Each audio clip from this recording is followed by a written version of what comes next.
Hi guys, hello and welcome back to another video right here on the channel. So, this is the start of a brand new 10-part series covering the fantastic decade that was the 80s.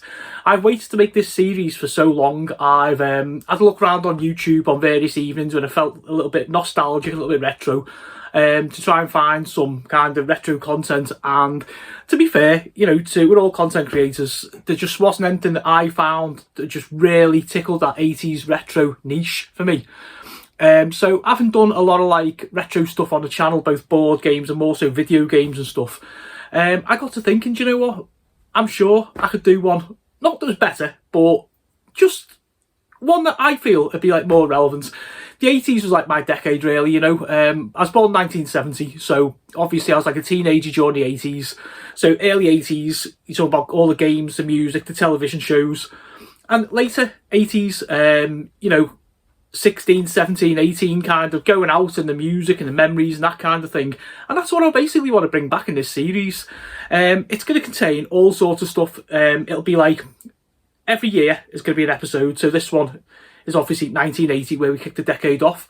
But it's going to contain things like births, music, news, television, movies, deaths, all the stuff that basically made that year what it was. Okay, listen, I've waffled on long enough, and I'll be honest, I've got the hairs on the back of my neck are standing up as we make this, because it's just something I really want to do. Okay, and I hope that comes over, the work I put into the series and the effort I'm going to put into every episode. I really hope that comes over to all you retro heads. And you know what? Even you younger ones who look back and listen to people like me, 50 plus, who were just saying it was the best time, it was the best decade, it really was. I'm waffling, guys. Let's go back and see what 1980 had in store for all of us.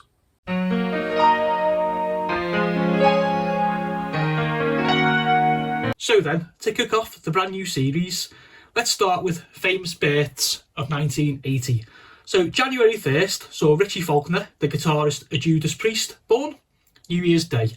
The 20th of January, Jenson Button, Formula 1 driver, Formula 1 world champion as well, I think.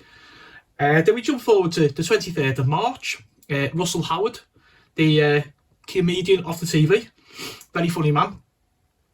The 8th of May, Michelle McManus, a winner of season 2 of Pop Idol, probably the predecessor to the X Factor.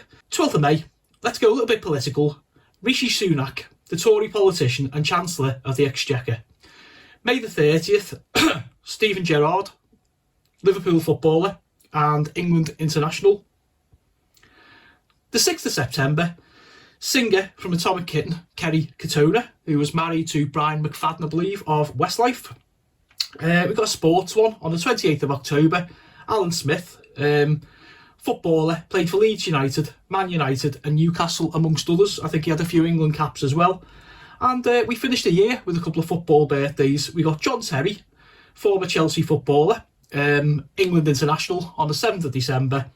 And one closer to home for any Everton fans out there, the 20th of December, Ashley Cole, who was a left back for Chelsea in England, and he's currently a coach at my beloved Everton Football Club.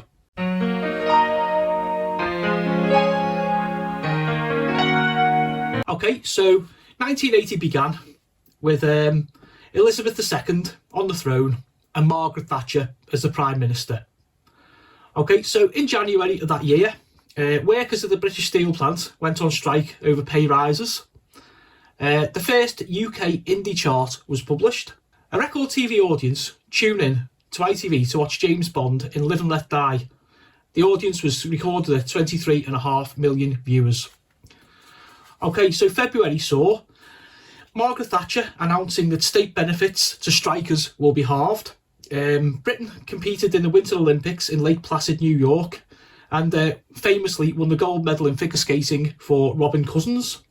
And British Steel announced the loss of 11,000 jobs at its plants in Wales.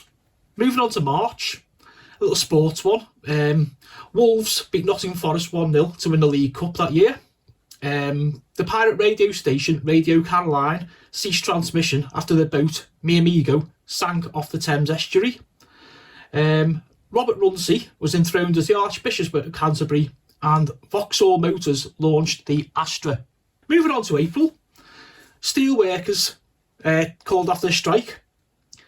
The Alton Towers theme park opened in Stafford. Unemployment rose to more than 1.5 million, and the Iranian embassy siege began, with 26 hostages being taken by terrorists. The start of May saw British aerospace privatised. In sports, Liverpool won the First Division title for the 12th time. The SAS stormed the Iranian embassy, killing 5 terrorists, and unfortunately 1 hostage was lost there. Going back to sports, West Ham beat Arsenal 1-0 to win the FA Cup, and Nottingham Forest retained the European Cup, beating SV Hamburg 1-0. As the summer came in, June saw the UK economy slide into recession. Unemployment reached a high of 1.6 million people, and the pre-decimal sixpence coin got withdrawn from circulation. Beginning of July saw the miners threaten strike over a pay rise again. The Alexandra Palace building in London was gutted by fire. Britain competed in the Moscow Olympics, winning 5 golds, 7 silver and 9 bronze. And towards the end of the month, unemployment hit 1.9 million. The beginning of August saw the opening of the Tyne and Wear metro service. 37 people lost their lives in a Denmark Place fire in London, and unemployment reached 2 million people. The autumn comes round and September sees Ford launch a Mark III Escort car. The Concert Steelworks in County Durham closes, with a further 4,500 jobs lost. Nice little news story. Hercules, the Kleenex advert bear, was found on a Scottish island after going missing while filming. And the first CND rally was held at RAF Greenham Common. In October, the 1980 Housing Act that got brought in, and that meant council tenants were eligible to buy their own homes for the first time. British Leyland launched the Austin Metro. James Callaghan resigns as the Labour Party leader. Okay, so with that, November begins and Michael Foot is elected as the new Labour Party leader. The economy is now firmly in recession, and the government announces further public spending cuts and taxation rises. And as we see the year out, John Lennon is shot dead in New York outside his apartment building. Rudolph the Red-Nosed Reindeer airs on ITV for the last time until reappearing in 2020. And TVAM are awarded the first breakfast television contract.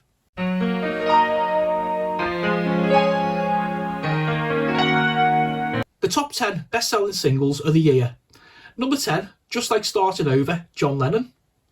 Number 9, Coward of the County, Kenny Rogers. Number 8, Together We Are Beautiful, by Fern Kinney. Gino by Dexy's Midnight Runners was number 7. Number 6, The Tide Is High by Blondie. DISCO by Ottawa was number 5. Super Trooper by ABBA was number 4. Number 3, Feels Like I'm in Love by Kelly Marie. Number 2, Woman in Love by Barbara Streisand. And the number 1 best-selling single of 1980 was Don't Stand So Close to Me by The Police. Okay, and rounding off with the top 10 best-selling albums. Okay, so number 10 was Duke by Genesis. In at number 9, Off the Wall by Michael Jackson. Number 8, Manilow Magic, the very best of Barry Manilow. Number 7, Flesh and Blood by Roxy Music. The Police at number 6 with Regatta de Blanc. Number 5, The Pretenders by The Pretenders. Number 4, Guilty, Barbara Streisand.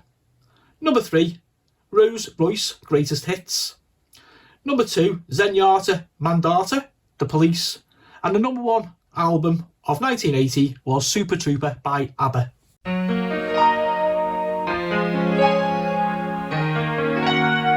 Over in the box office and the movies, the top 10 movies of the year. Number 10 was The Blues Brothers. Number 9, The Blue Lagoon.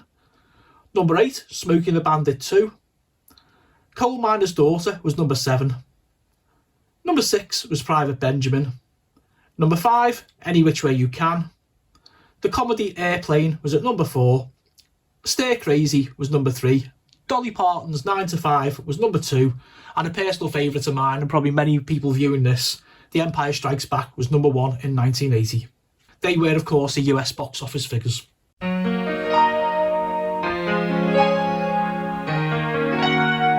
Okay, some television highlights.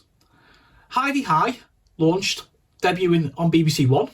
The first edition of Newsnight aired on BBC Two. The debut of Play Your Cards Right with Bruce Forsyth on ITV. The first CFAX transmission was broadcast on BBC One. It was Violet Carson's last appearance as Eva Sharples in Coronation Street. The third season finale of Dallas airs on BBC One. That was the Who Shot JR episode. Talking of episodes, Coronation Street saw its 2000th episode air. BBC One and ITV both provided coverage of the 1980 Winter Olympic Games in Moscow. Watchdog, the consumer programme, was launched on BBC One. The British television premiere of The Man with the Golden Gun was also aired.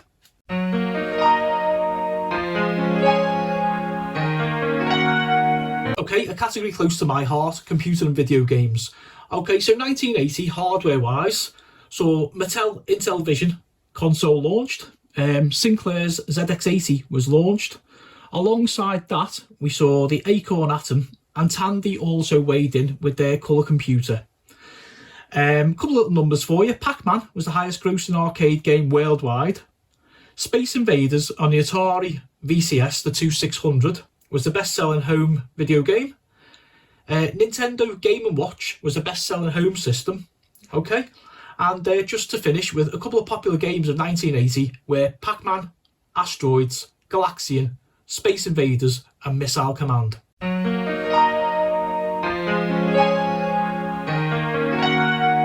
Okay, so tragically, we had the births at the beginning of the show, so we'll end with those who passed in 1980.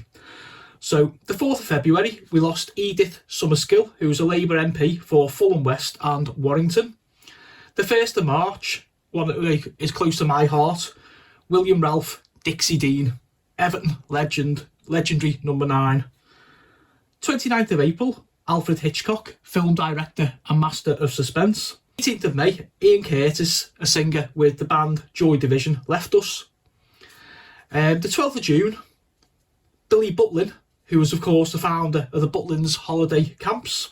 The 24th of July, we lost Peter Sellers, who was an actor, probably most famous for his role in the Pink Panther films. 25th of September, John Bonham, who was a drummer for the legendary band Led Zeppelin. 6th of October, Hattie Jacques, who was of course an actress who was most famous for her roles in the Carry On films. And the 8th of December, John Lennon, who was shot dead in New York. So I hope you enjoyed that. That was 1980 in a little time capsule there. Okay, join me next month as we go over all the fun and games and all the events of 1981. Be sure to subscribe if you like what you see. More importantly, leave me a comment below. Did you enjoy this? What did you enjoy? What didn't you enjoy? Are you looking forward to the rest of the series?